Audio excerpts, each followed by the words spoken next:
Olá, quarto ano, tudo bem com vocês? Espero que sim. Bem, hoje, né, aula de história, vamos começar esse momento de aula de história, abrindo com História do Ceará, com uma reflexão sobre o tempo, certo? A gente sabe que tudo à nossa volta sempre está mudando, né? A vida não para, e a gente pode perceber a mudança que acontece nas coisas, nos lugares, nas pessoas ao longo do tempo, se a gente for observar, é uma mudança que vai acontecendo bem aos poucos, né? E no cotidiano, elas são mudanças pequenas, mas que quando você vai observar de um tempo para outro, no intervalo de tempo, né? Você percebe o quanto as coisas mudaram. E eu trouxe aqui para vocês uma imagenzinha que pode ilustrar isso bem, ó, um exemplo de algo bem simples do nosso dia a dia, que é a bicicleta.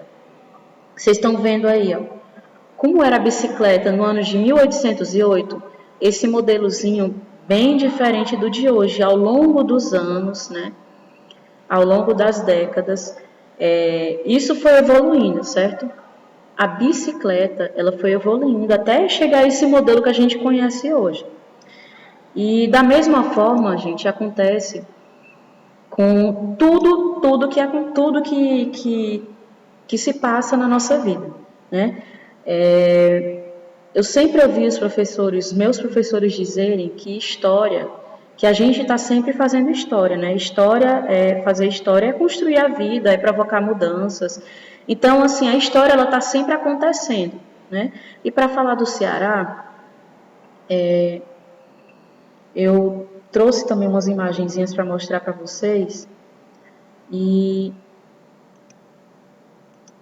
queria que vocês observassem bem.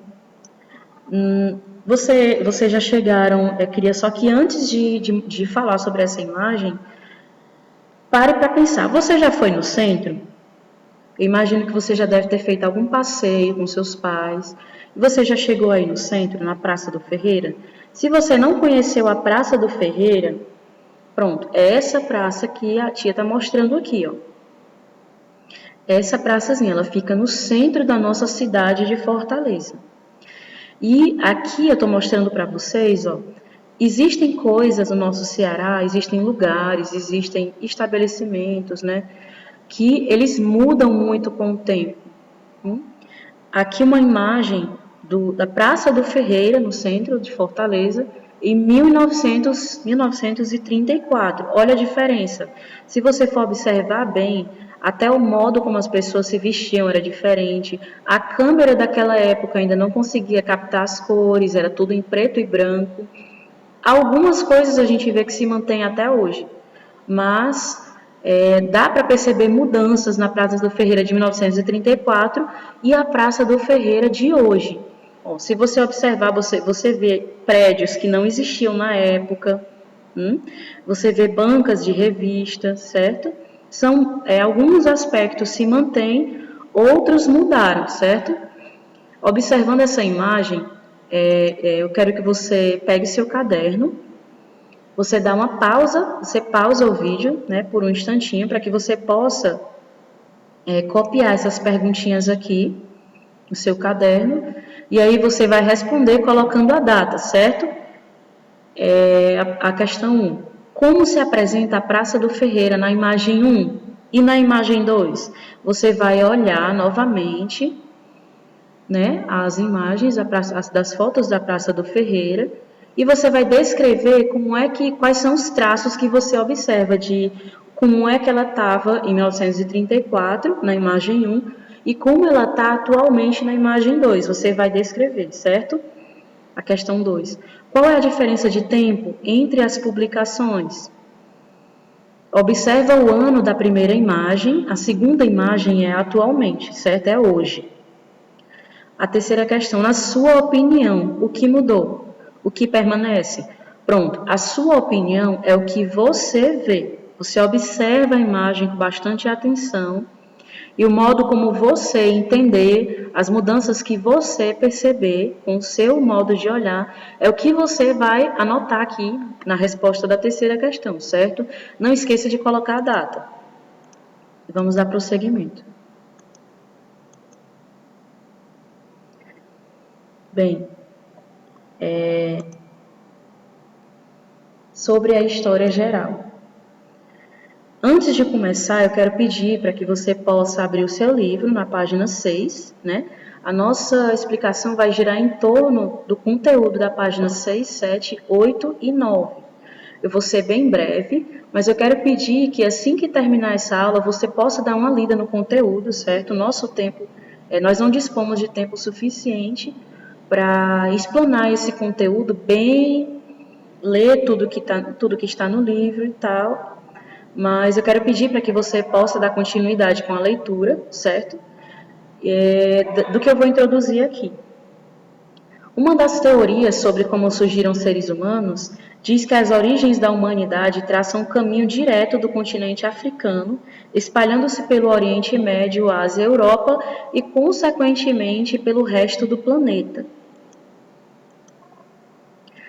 Segundo os historiadores, né, os historiadores tradicionais, os que estudaram a história, os que fizeram os primeiros livros didáticos sobre a história da humanidade, eles sempre, segundo eles, o homem de hoje, o homem que nós conhecemos, e quando eu falo homem, eu quero dizer ser humano, é homem de um modo geral, né? Ele descende de uma classe de seres humanos que possuíam características semelhantes às dos macacos, certo? A teoria, né, que é conhecida em relação a isso é que eles descendem de um grupo de criaturas, né, de seres que deram origem, que segundo essa evolução deu origem ao ser humano, se dividiu em dois tipos diferentes, deu origem a um lado, né, deu origem ao macaco e o outro lado deu origem ao homem, segundo essa teoria, né? E essa evolução, pelo qual acredita-se que o homem passou, ela teve fases.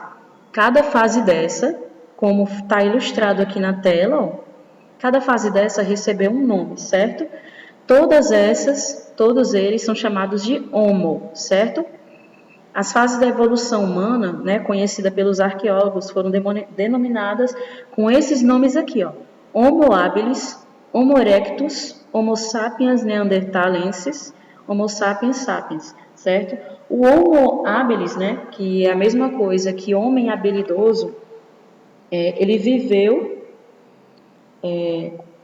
de milhões de anos atrás. Provavelmente ele disputava com outros animais menores a carne de animais de grande porte mortos e consumia crua, pois não manuseava o fogo para cozinhá-la. Essa foi a primeira fase do homem, certo? É que ele era chamado de homem habilidoso. Habilidoso porque ele tinha uma habilidade que os animais irracionais não tinham, né? Mas ele, mesmo assim, ele ainda não era tão racional assim, ele ainda precisava desenvolver a razão, a inteligência, né? O uso do cérebro. E ele entrou nesse processo.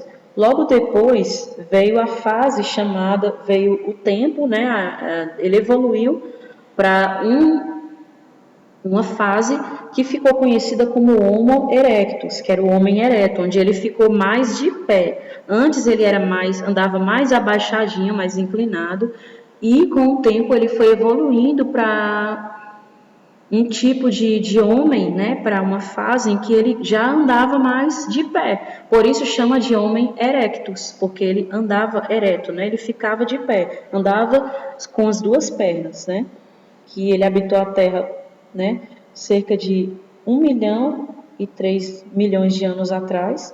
Possuía a cabeça e a coluna alinhadas perfeitamente, como o ser humano atual, como eu acabei de falar. Ele já andava de pé, com a coluna alinhada, né, normalmente como a gente anda hoje, e vivendo organizado em pequenos grupos, fazia diferentes tipos de instrumento, mais avançados que os do Homo habilis. Acredita-se que foi essa espécie que descobriu como manusear o fogo. Pronto. Essa fase em que o desenvolvimento do homem, segundo a história tradicional, ele, além de ter desenvolvido a postura da coluna, né, ele já andava com a coluna mais ereta, com a cabeça e a coluna alinhados, como a gente anda hoje, ele também desenvolveu o uso da sua inteligência e ele começou a construir instrumentos como lanças, usando pedras, ele começou a fazer tipos diferentes de facas daquela época, para que ele pudesse caçar os animais, para poder comer, ele já andava em grupos, né? E depois veio o Homo sapiens neanderthalensis, certo? Ele tem esse nome por seus fósseis terem sido descobertos pela primeira vez na região de Neander, na Alemanha. Já tinha uma aparência física semelhante à nossa de hoje. É esse terceiro homenzinho aqui, ó. Esse aqui está bem no meio, certo? Ele já tinha aparência semelhante à do homem de hoje. Ele enterrava seus mortos e realizava rituais com oferendas. Foi inclusive contemporâneo de nossos ancestrais, o Homo sapiens sapiens. Quer dizer que na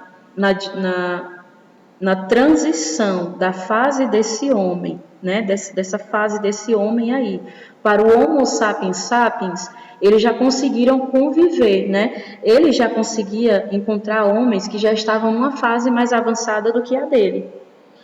Depois veio o Homo sapiens sapiens, né? O homem que sabe que sabe.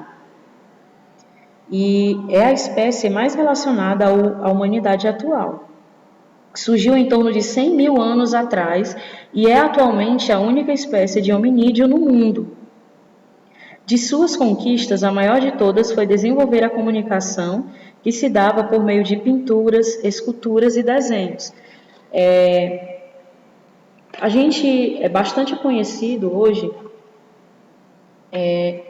bastante conhecido aquelas imagens que a gente vê nas aulas de história, nas pesquisas, e que mostram aquelas pinturas nas cavernas que eram feitas na época da pré-história, do início da humanidade, né?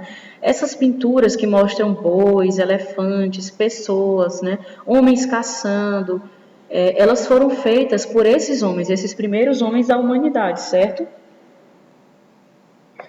E foram encontradas e estudadas.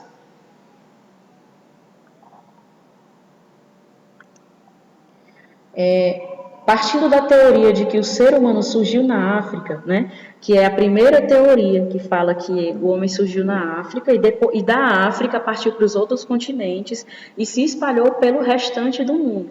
É uma teoria que alguns historiadores acreditam pelos estudos que eles fizeram.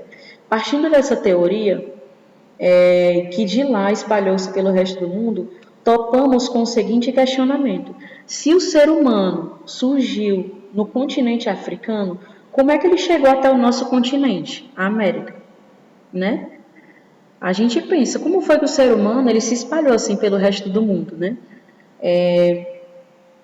Como sabemos, não há nenhuma ligação por terra entre o nosso continente e a África, a qual faz divisa com a Europa e a Ásia.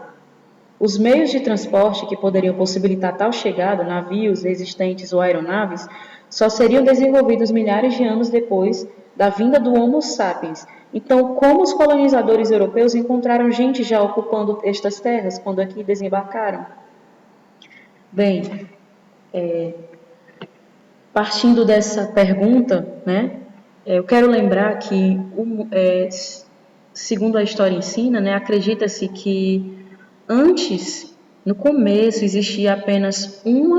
do mundo existia apenas um continente chamado de Pangeia, né? E com o passar do tempo, as rochas, as placas tectônicas foram se dividindo, né? Aconteciam terremotos, e aí o mundo foi evoluindo, foi mudando, e essa Pangeia, que era o único continente que existia no mundo, ela foi se transformando em outros continentes, com a divisão das placas tectônicas, que são as rochas, né, que existem embaixo da terra, e com o terremoto, essas rochas, elas vão mudando, né, todo ano muda um pouquinho, e essa pequena mudança de milímetros, de centímetros, de poucos centímetros, ela provoca os terremotos, certo?